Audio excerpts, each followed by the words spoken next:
Bonjour, je suis Catherine Piala, je suis la compagne de Mathieu Relin qui est actuellement en procédure pour son licenciement de la SNCF.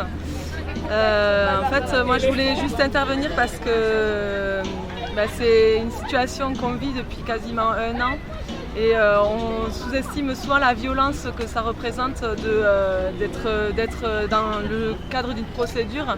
Là, cette violence, elle est double parce que Mathieu, il a été mis dans cette procédure disciplinaire alors que ce sont des faits qui ne sont pas avérés et c'est vraiment une attaque personnelle par rapport à lui. Mais c'est aussi une violence de la part de la SNCF parce que, en gros, c'est son mandat de délégué syndical qui est attaqué. Parce que c'est un militant Sudrail, un délégué du personnel qui est très très investi. L'enjeu là aujourd'hui c'était clairement un soutien moral. Non mais parce qu'il est convoqué. Ah oui, il est convoqué au niveau de l'inspection du travail.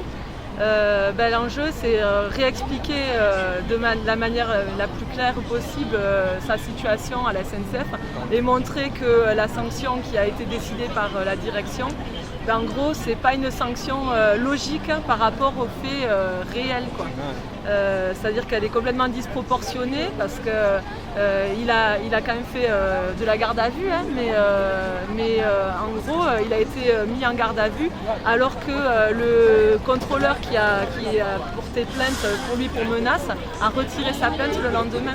Et par contre, la SNCF, même si au niveau pénal ça a été classé sans suite, la SNCF elle a saisi le dossier en disant non, nous on fait la démarche qu'il faut pour voilà. Ils en ont profité parce que clairement parce que c'était Mathieu Relin. Ça aurait été un mec de la CFDT ou avec qui ils s'entendent bien, ils n'auraient jamais donné suite.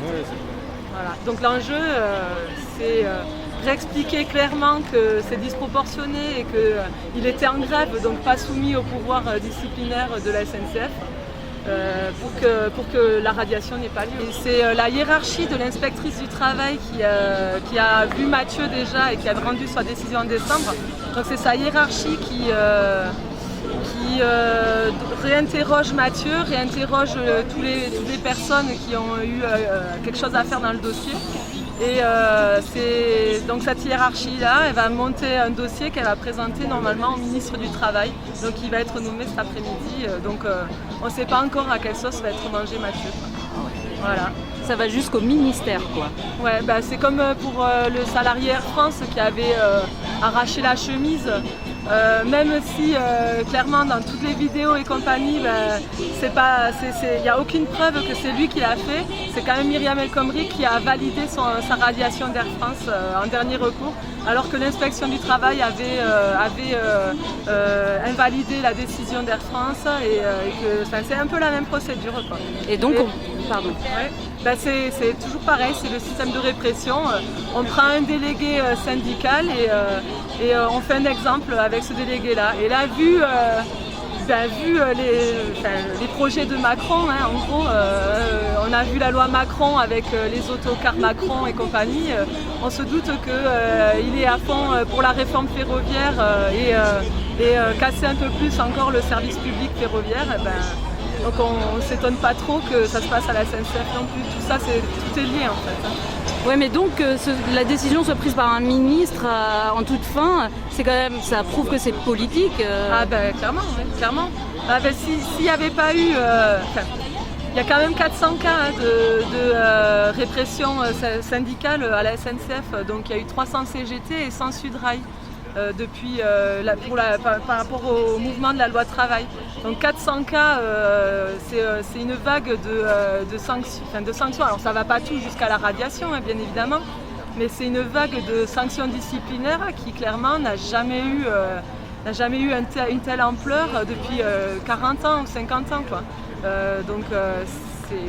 Clairement, c'est parce qu'il y a ce projet de réforme ferroviaire qui a été engagé en 2012 et qui a pris de l'ampleur en 2014 et qui a vu là les applications, la loi travail, il y avait la réforme du statut des cheminots en même temps en fait, donc ça se calait à peu près de la même manière, quoi.